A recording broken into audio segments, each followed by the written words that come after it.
Welcome to the world of Jake Botz. His new album is called Hair on Fire. In addition to making music, Jake is an actor, a Buddhist, and a meditation instructor.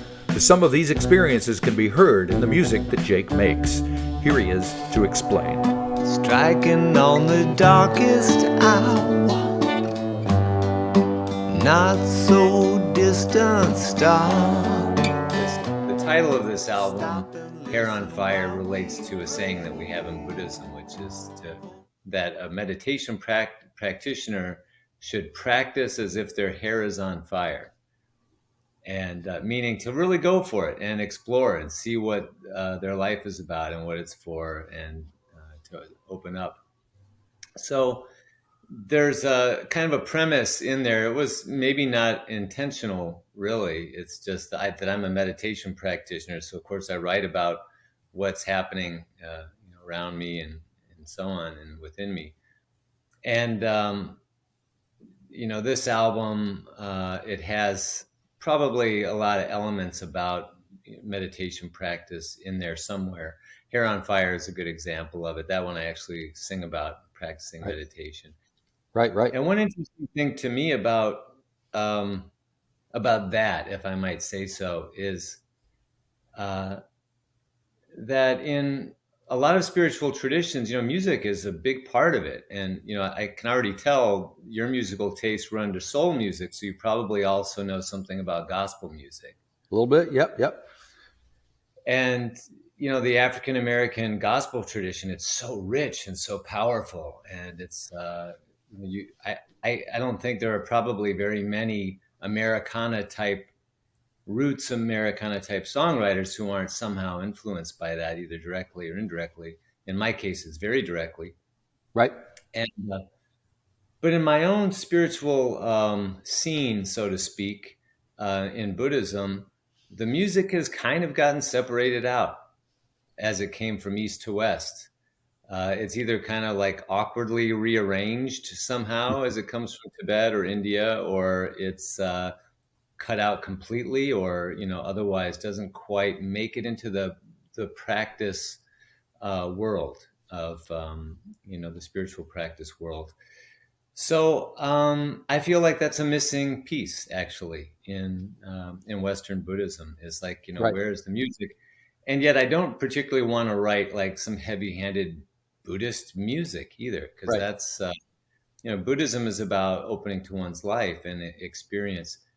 And so I'm trying to write, openly about life and experience. That's probably the same as any songwriter. It just happens to have this other little thing, which is that I practice meditation. Right. You have another little thing. You do some acting as well, right? Yeah, every once in a while. I used to do more when I lived in Los Angeles, when I was in proximity to that world. And, every once in a while the phone rings and I'll do something. I did a movie recently with fellow musician John Doe. Oh, right. I just talked to John Doe a few months ago. Yeah. I feel like he's just been everywhere I am. Everyone I talk to, like, hey, I just interviewed John Doe. I'm a big fan of John. He's great. And he's also really good here. And what kind of film is it? Oh, well, I guess he didn't tell you. So it's a film noir called DOA, Dead on Arrival. It's a remake of a famous old film noir. Cool. And John is the kind of private eye lead. And I'm a tough guy that, believe it or not, that that roughs him up a bit. Stereotyped again, have you been? Yeah. Well, I noticed that the opening track, Let It Fall, is that the opening track on the album? Because I want to make sure I got the order correct. Yeah. It starts out with something about the makeup falling off. So is that a reference to your acting experiences? When the makeup comes falling off, hypoallergenic love, sympathetic powder puff down the drain. I think it's a reference to the put-on personas that all human beings pretty much seem to have, right? And that we create and that we put out to the world, and that we kind of hide behind. In some sense, it's a kind of armor It's a kind of a protective thing that hides us, our deeper selves or other parts of us that we don't want to be seen, from the world, and keeps them from coming out. So I think that's kind of more what I'm getting at there. But nonetheless, the showbiz world is a kind of a good metaphor for it, and Right. all of that kind of pomp and circumstance and makeup and so on. Right. Now, one track I wanted to touch on was "It Looked Just Like a Gun." Lyrically, it's got stuff going on, something about Christmas, and well, anytime guns and Christmas are mixed, you got problems, right? It looked just like a gun. It looked just like a gun. And he looked like the type that's on the run. Oh, looked like a gun to me.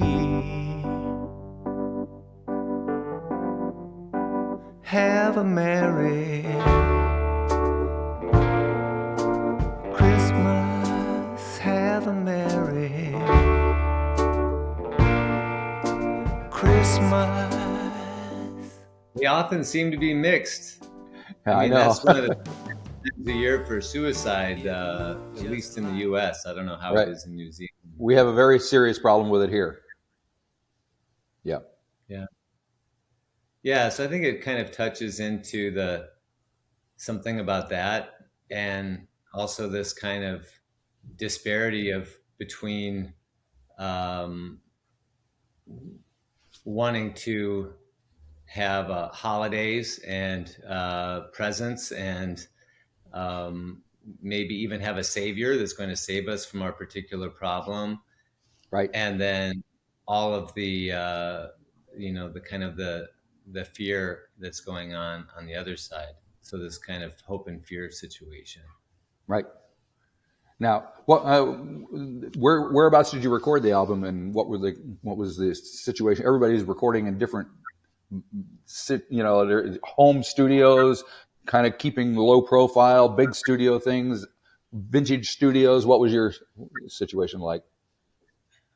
I'm not a very tech oriented or a handy type of person either. So I don't do the home studio thing. I record very lo-fi demos, and then I go into a studio to actually make records. And the last 3 albums, including this one, I recorded in Chicago at the High Style Studios, Reliable Recorder Studio, which is famously where J.D. McPherson cut his first album, and Pokey LaFarge has cut a few albums. Right. I've cut a few there, and some other people kind of in our world. But you did produce the record yourself, right? Yeah, I produced it myself. This time, the last 2 were produced by my friend Jimmy Sutton, and this one I produced with my friend Alex Hall Engineering, who's a really fantastic engineer. And he's the drummer on the record as well, right? Yeah, that's right. Yeah, he's kind of doing both. He's kind of stringing cable and getting drum sounds, and then jumping back there. Right. So is it kind of recorded live in the studio? Or is there a lot of overdubbing? What was the vibe like when you were recording? It's really a mix. For one thing, we were still pretty deep in the pandemic for the tracking, so it was myself and Alex and the bass player Bo Sample. It was the 3 of us as the core band recording the songs, and then we brought in Scott Ligon to overdub and a couple other people to overdub things. But a lot of the songs I wrote on keyboards, and I'm not really a keyboard player, so that's an issue when you're recording live. Right. I could pull it off, and I did. I played keys on some of it, but so we would have to kind of record maybe a couple instruments at once and then go back and overdub.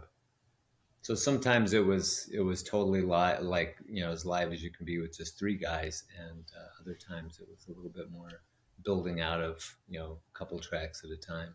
Gotcha. I see you've released a couple of videos, Hair on Fire and Hope the Sunshine. Do you think about visualizing your music at all, or is it just something that you kind of do on after the fact? Oh, for making the The videos? videos. Yeah. Well, in this case, I mostly relied on the directors, the creators of the videos, to come up with their own story. And a couple of them I talked out with the people ahead of time, but I really like it when people have their own, creative inspiration for it, and I'm not maybe manipulating too much. So, it's because like the song has its own stories and its own images and its own metaphors and everything. And you could just go straight and just stay right with that, or you could kind of create this kind of separate story and see what happens when you put the two together, and that's kind of interesting. Right. I was worried about that guitar you were playing in the pool. Yeah, that was the director's guitar. I think he was worried about it too. He still plays though. Right. And there seems to be some kind of political underpinnings to some of the songs. Bernie Sanders is mentioned, a dark and evil president. So that must be weighing on your mind. Care to elaborate? Well, sure. I mean, I live in this world. I live in this country. There's no way out of it. Yes, there is. I got out. Well, you got out, but nonetheless, you're still part of this world, and you still have the collective, United States culture in you. That is a fact. Yeah. So, and nobody escapes really from the U.S. I mean, we just have this footprint everywhere. Yeah. In some way or another way. But yeah, I can appreciate that you might not want to, that you might want to live someplace else. I wasn't trying to kind of put out a heavy political message, but nonetheless, first McDonald's on the moon, it's not that far off, actually, from what's up in the news right now as we speak, that there's this whole moon situation that's kind of the jumping off point for the Mars situation. First McDonald's on the moon, taking applications this afternoon. Bernie Sanders got me $15 an hour, flipping burgers in a media shower. If you don't commute, it's a living wage. So I'm down here in a man-made cave, 800 stories down. And they're going to have to stop and eat on the way, right? They're going to have to make those 3D printers that shoot out whatever fake hamburgers. And the track "Getting Ready to Roll" is got the dark and evil president, but it also has, if I'm not mistaken, I maybe picked up something, a little James Brown intro to it. I don't know if that was the case or not. Hey, wait a minute!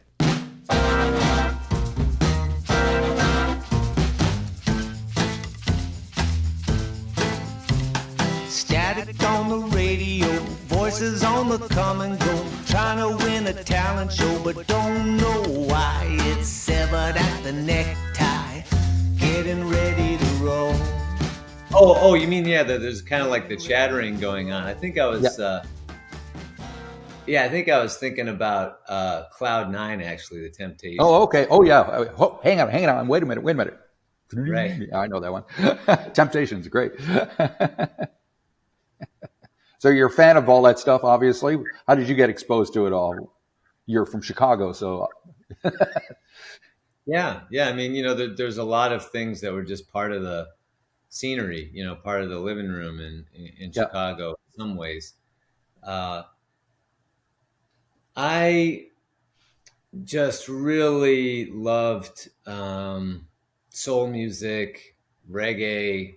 I didn't really blues like it was around, but I didn't know what it was yet. Like the more readily available stuff was music I was hearing on the radio. And in the 70s, you probably remember, the radio stations would play a mix of soul and rock and roll and, singer-songwriter stuff and whatever. Yep. And so mostly I was listening to the radio. And then as I started to dig in a little deeper as a young teenager, I would go to the library. And the Chicago Library had great collections of blues albums. And then I realized that some of these guys I was listening to at the library were people I had seen playing outside on the street on Maxwell Street.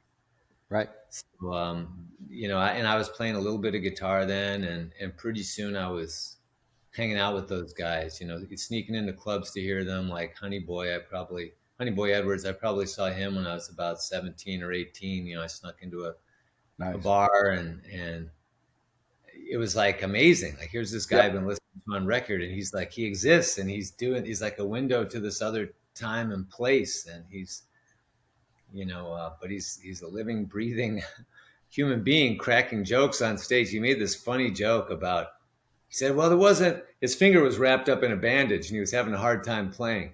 Right. He said, there wasn't meat on my table tonight. I had to cut into my finger. I love it. Yeah, that's excellent. Fantastic. So are you taking the show on the road? Are you doing live gigs after the record comes out on Friday? Yeah, I'm actually hitting the road day after tomorrow and doing a tour playing at tattoo shops, mostly tattoo shops around the U.S. It's called the Tattoo Across America Tour. Okay. And I've been doing it off and on since 2006. I've probably done that one about 8 or 9 times now, something like that. So I have a lot of old pals. I've been had a lot of friends in the tattoo world, since I was a young guy, and right. And those friendships, have continued. And I go out and visit these guys and play their shops, and we add in some new shops sometimes, and then playing some other interesting kind of community events, like a homeless shelter and a recovery program thing, and playing the Outsiders House Museum, where they filmed the movie The Outsiders in Tulsa, which is now a museum that's run by Danny Boy O'Connor, who was the front man of the band House of Pain, who you might remember your song Jump Around. So, it'll be some unusual venues, a couple of bars, and I'll be out there, singing the new songs. And then I'll do some other shows these are solo shows. I'll be doing some shows with the band later in October, November, in the Midwest, East Coast, and other places. Very good. All right. Well, thank you for taking time talking to me. I really appreciate it. Yeah, come down here if you get a chance, and good luck with the record. All right. Sounds good, Marty. Thanks for having me.